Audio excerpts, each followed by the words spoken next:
There are all kinds of theories about how to motivate people. We can motivate them, some say, through guilt, some through fear, some through shame.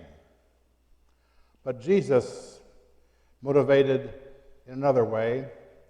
Jesus showed us by motivating people through positive messages, messages of hope, messages of encouragement. He tells us and told his followers some very positive, uplifting, motivating phrases. Our gospel lesson starts out with, "You are the salt of the earth," and continues to say, "You are the light of the world." Those are two extremely significant compliments and motivating statements. Probably more motivating for those people than for us today, because in that day and age, as we reflect on it, for someone to be called the salt of the earth was an incredible compliment. We still say that, boy, he is the salt of the earth, or she is the salt of the earth. We still say that, but in those days, salt was extremely expensive, very expensive. In fact, salt was only found in the households primarily of royalty and of very wealthy people because it was so rare. They didn't know they could go to caves and find it. They didn't know they could have it by desalination of water.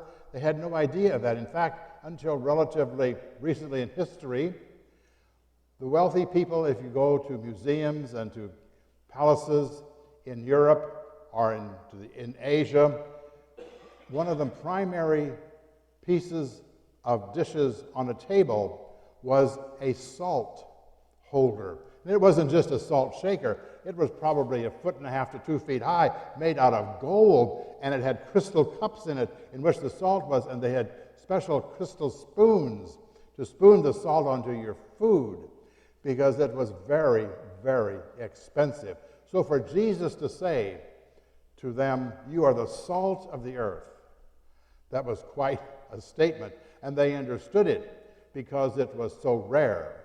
Today, we consider it to be, and it is, extremely expensive, so inexpensive, we just simply scatter it on our highways and roads to melt ice and snow.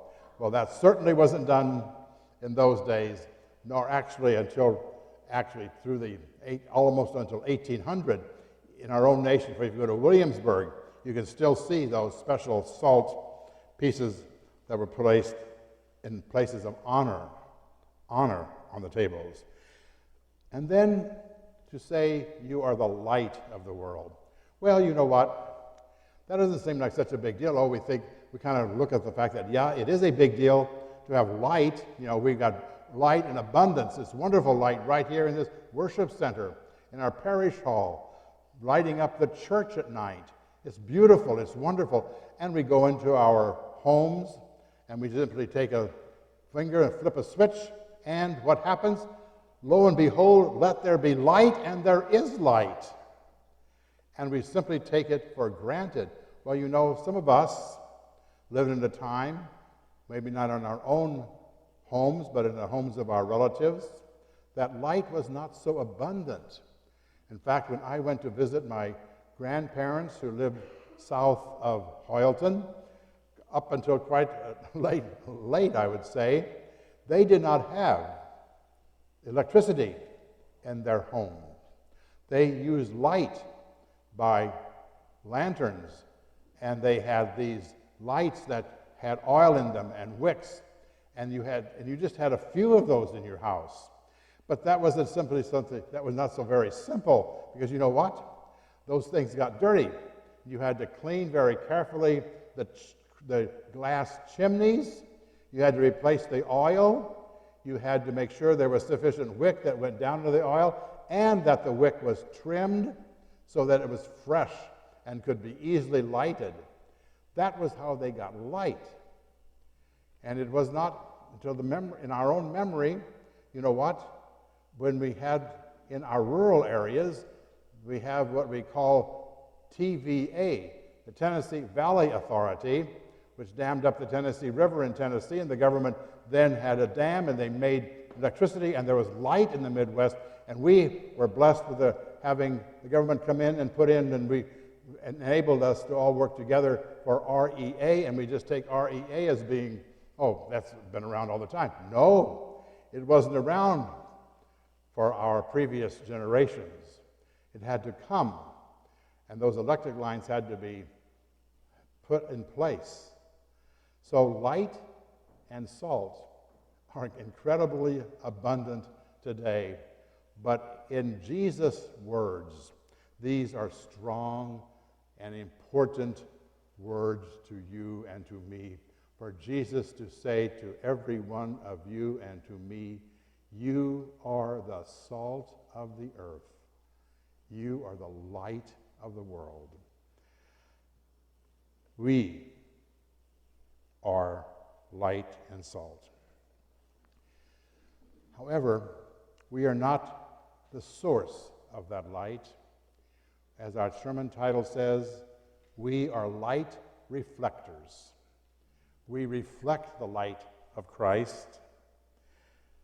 Christ touched our lives and gives us the power and authority to touch others' lives, to reflect the light of Christ to others in a darkened world, to really be a reflector of light. You know, reflectors are quite amazing items. We kind of take those for granted, as we did earlier with salt and light. But a reflector is just a small thing, just a small item, or small tape. And it just sits there until light strikes it. And wow, it just bursts and pops right out. That reflector on the backs of trucks and tractors, implements, cars, on driveways, marking culverts. Those reflectors are very important. They're not the source of the light. They reflect the light and show us ways of safety. Eric Butterworth is an author and lecturer. He tells in his writings about a college professor who had his sociology class go into an area of poverty in the city of Baltimore to get case histories of 200 pre-selected young boys. The students were asked to visit them and to write an evaluation of what they would predict as being each boy's future. In every case, the students wrote something to the effect of, "He hasn't got a chance," or something like that. 25 years later, another professor followed up on that sociological study, and he had his students follow up on the project to see what had happened to these boys. Well, they went out into the community, in the extended surrounding area of Baltimore, and found 176 of the original 200, and they interviewed them, and they found that, for the most part, they had succeeded in extraordinary ways. Some of them were lawyers, doctors, and business persons. Others were teachers, very successful heads of households, working well in their communities right there around Baltimore.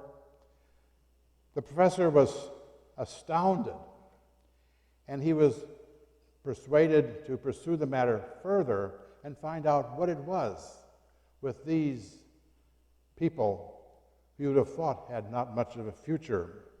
So he asked in another study for his students to go out and ask each one of them, "How do you account for your success?"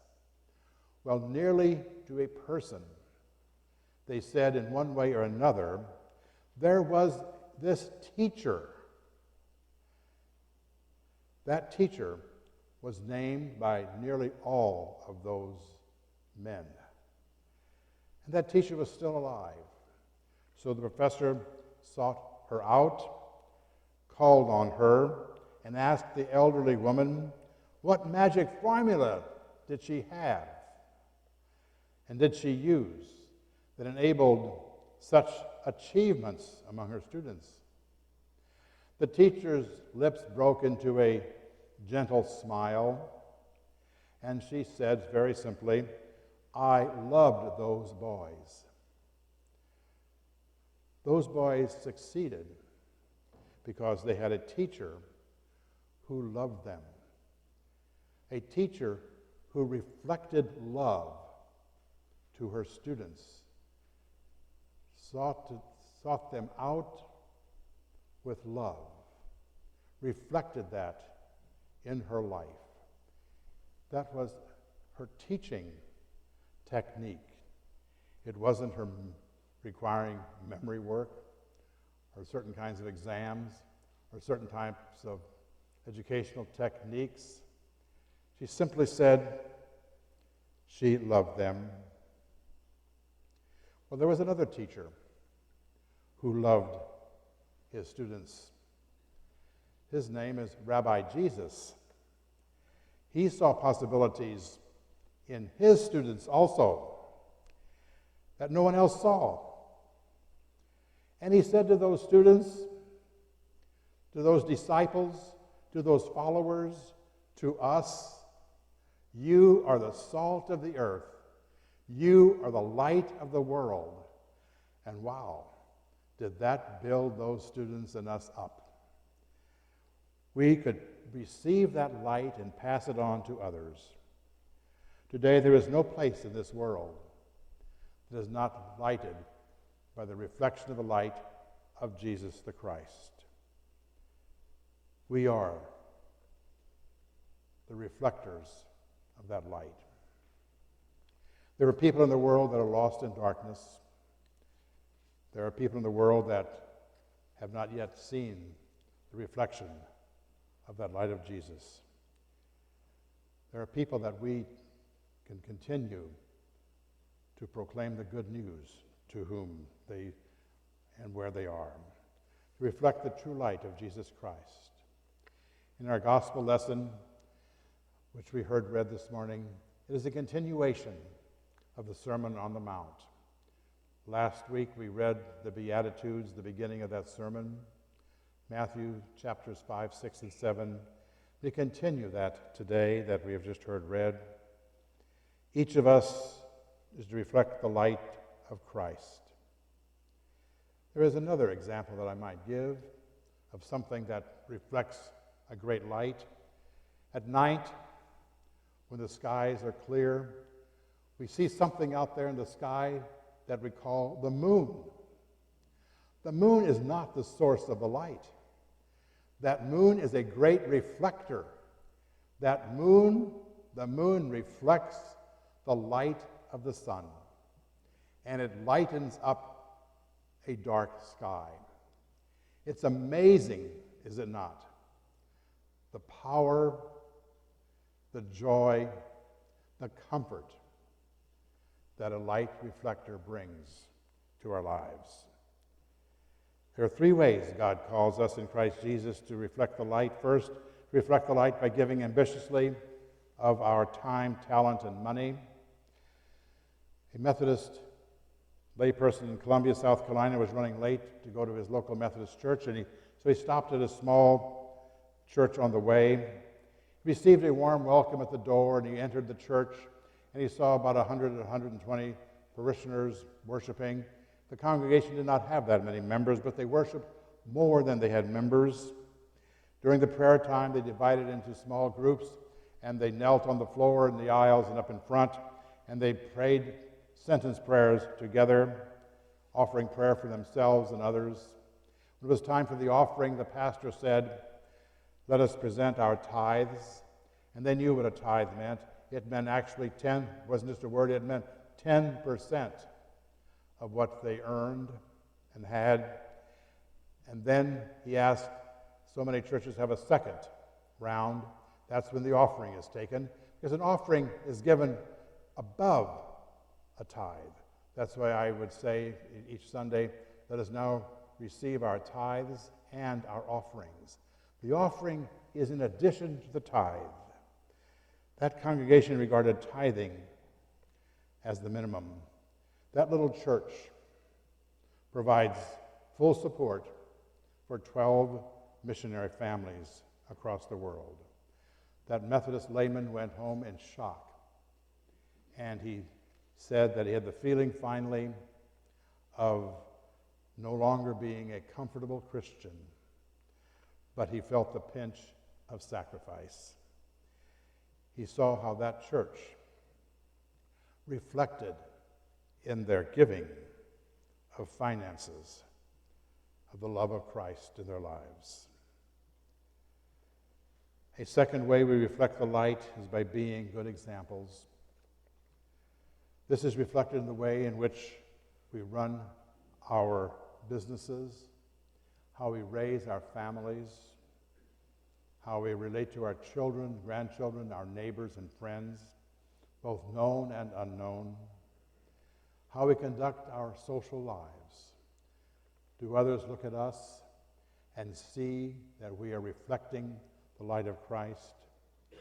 It is our personal habits and social attitudes that make such a difference.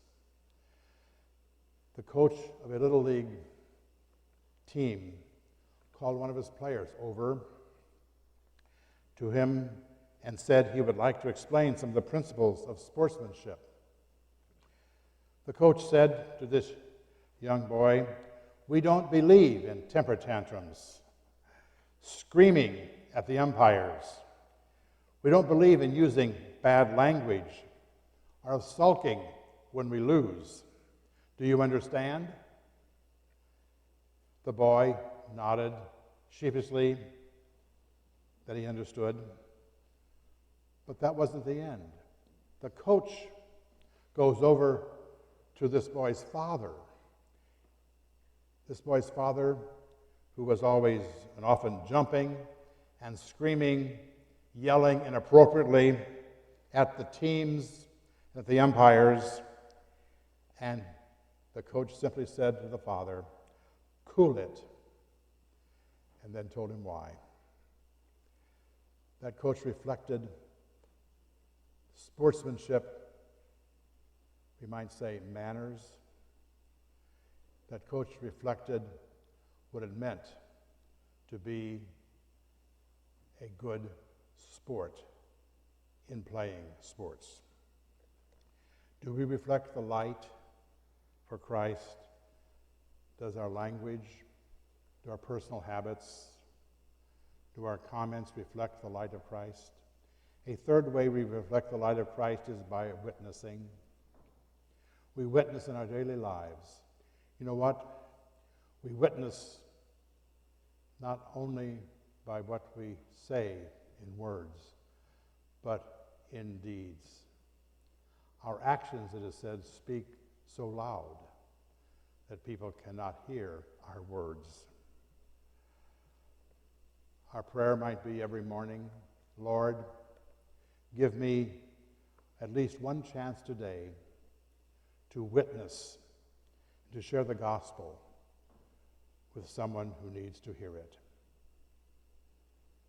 I am reminded of that. In fact, that was the main reason that I agreed when approached to host baseball players. My concern immediately was they would know that I was a pastor, and I was concerned that would my life, and they would see my lifestyle, they would see what I do on a daily basis, would that reflect Christ to them? Not that I was so good or could be or say the right things, but I knew that this was an opportunity for disaster and an opportunity for blessings. We reach out and we boldly allow others to see who we are and what we do, reflecting the light of Christ so others may see your good works and give glory to your Father in heaven. In conclusion, I relate this story, which I found in searching on the internet regarding light and life. The story about one of the boldest and most dramatic decisions made in World War II, made by Admiral Mark Mitcher, the Battle of the Philippine Sea, late in the afternoon of June 20th, 1944. Mitcher had dispatched a bombing mission against the fleeing Japanese fleet. It was pitch dark after several hours when the first of the flyers began returning to their carriers, of which Mitcher was the admiral. But with the fleet under strict wartime blackout regulations and the pilot's supply of fuel running dangerously low, many of the flyers, Mitcher knew, would never be able to find their way back to their carriers. So Admiral Mitcher took a calculated risk. He announced on the speakers of all those carriers that as those men's fellow brothers had gone out to risk their lives, they were now going to also risk their lives in the carriers. All lights on the carriers would be turned on. The enemy will see us, and the returning pilots will see us. That's the risk we're going to take. He turned on the lights at great risk, and he was hoping to save many pilots and crews, which he did. One returning flyer described the scene as a Hollywood premiere, the Chinese 4th of July and New Year's all rolled into one. For 2 hours, the planes landed, some on the decks and others had to bail into the sea, but they were close enough that they could be rescued. They were not lost. The boldly made decision to shine those lights saved lives. Admiral Mitcher, in addition to the Battle of the Philippine Sea, was also part of the capture of Iwo Jima and Okinawa toward the end of World War II. He served as Commander-in-Chief of the United States Atlantic Fleet until his death in 1947. He knew that that light would be a way of saving his fellow pilots. Are we bold enough to reflect the light of Christ and be the salt of the earth, that others who see us will be drawn to us? The good news to each and every one of us, friends, brothers and sisters, is the words of Jesus, who says very simply, you are the salt of the earth. You, right here in this worship center, you are the light of the world. We reflect, every one of us, the light of Christ to others, among our families, neighbors and friends, and those we have never seen or may only see once. Let us go forth from here reflecting the light that is Christ. Amen.